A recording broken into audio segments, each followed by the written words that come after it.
কুরানি আলো, কুরআন তোমাকে আলোর পথ দেখায়।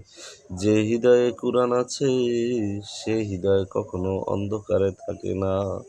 যে হৃদয়ে কুরআন আছে, সে হৃদয় কখনো জেনা ব্যভিচার করতে পারে না। সে হৃদয় কখনো খারাপ কাজে, পাপের কাজে লিপ্ত হতে পারে না। কুরআন শুধু পড়ার জন্য নয়, এটা মানুষের জীবন বদলে দেওয়ার জন্য। কোরআনেতে এত মধু, কোরআনেতে এত মধু, বুঝিনি তো আগে।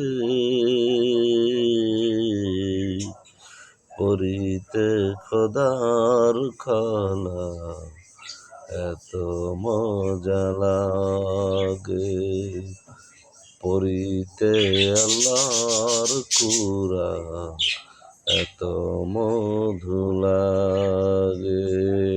ঠিক কিনা বলেন? তাই প্রতিদিন অন্তত পক্ষে কিছু কোরআনের সূরা কিছু তেলাওয়াত করো, কিছু আয়াত তেলাওয়াত করো।